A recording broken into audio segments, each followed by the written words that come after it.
Hey there, Brett here with Quarter Properties, your Myrtle Beach area real estate expert.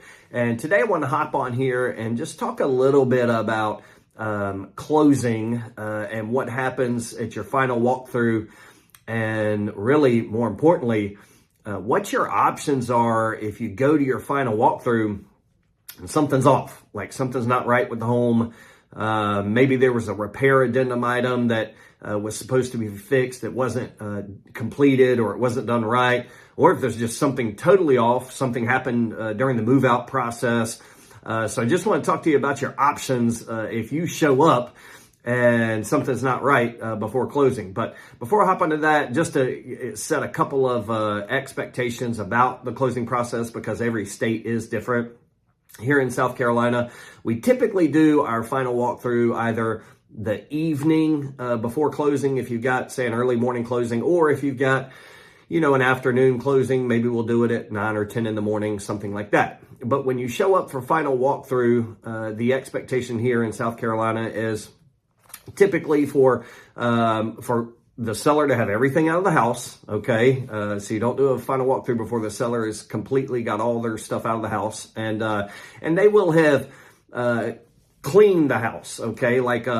And cleaning the house is a relative term, all right? The expectation is that it will be broom swept and they've wiped it down, okay? But I'm not telling you that the corners, the crevices and all this are going to be deep cleaned, okay? Because that is not the expectation here, all right?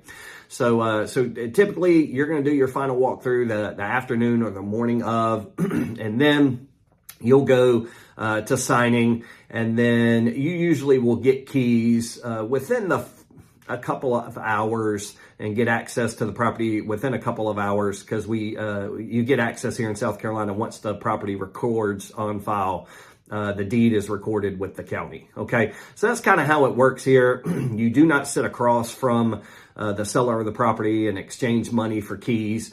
That's not how it works. Typically, the money goes to your closing attorney, and then the keys are usually probably held by the real estate agent and or closing attorney. And then once it records, you get the keys, okay? So it's a little bit different every state. That's kind of how it works here. But let's talk about if you go to your final walkthrough and something's not right, okay? And we just had a final walkthrough yesterday with some clients, and they're due to close this morning. And there are a couple of concerns. One being there's an item on the repair addendum that was supposed to get taken care of, and it hasn't yet. It's scheduled for 9 a.m. this morning. So we're going to go by there and make sure that the folks do complete that work at 9 a.m. this morning. But what if that doesn't happen? Okay. And then also when we were there, we ran the irrigation system, and just as we're doing our final walk and going through and checking some items, we ran the irrigation system, and we have noticed that either an irrigation head or a pipe has cracked and when you cut on one of the zones, water is going everywhere. Okay. So this is not a good thing and something that needs to be remedied. Okay. So, but what are your options? All right. So you find something's off with the home, and you're due to go to closing and sign. What are your options? Well, number one is you can go ahead and close. You can close. And if it's something that's minor that you could live with, that you're like, okay, no, I just want to go ahead and sign, and I want to be done with this, and I want to close on property, and I'll take care of it later. So that is one option. You can go ahead and close. Okay. Another option is you can not go to closing. All right. So let's say you're scheduled to go sign and something's off with the house. Or let's say they haven't fulfilled one of the items on the repair addendum. Technically, that seller is out of contract at that point. You can not go to closing, okay, and hold that as leverage and say, hey, you know what? I'm not going to sign until these items are remedied. So that is definitely an option, all right? And that is how you have the most leverage, all right? Because the seller, by that time, they're completely out. I'm betting they want their money. All right, so that is going to be your highest, most leveraged position. But another option that is usually the case here in South Carolina, because the vast majority of the folks that we help are relocating. Okay, they're moving here from another state.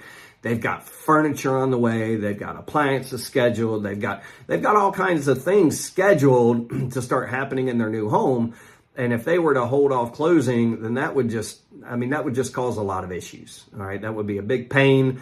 And a lot of times it is not worth it. All right. So one of the options that we'll look at today, if these items are not remedied by the time we're due to sign, is we will key an addendum that says that the buyer is going to go ahead and move forward with closing, but yet they're going to ask their closing attorney to not release a certain amount of money, whatever that is, up until these items are remedied. So they'll go ahead and close. Now, both parties have to agree to the dollar amount.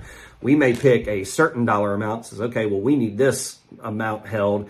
And the seller may push back and say, no, we agree to this. And sometimes there's some negotiation there. But at the end of the day, you kind of come up with an amount that's going to be held in escrow, will not be released to the seller until those items are remedied. All right. Now, you have a little bit less leverage in that position, especially if you agree to a small dollar amount, because then the seller may just be like, you know what? Hey, I'm done with this.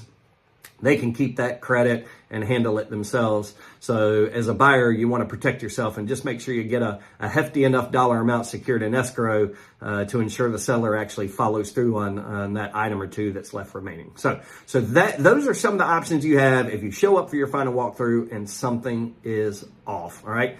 Listen, I hope you liked this video. If you did, please click the like button. If you want to keep up with more interesting, real estate tips, inside tricks, if you want to keep up with the Myrtle Beach area insight, please subscribe.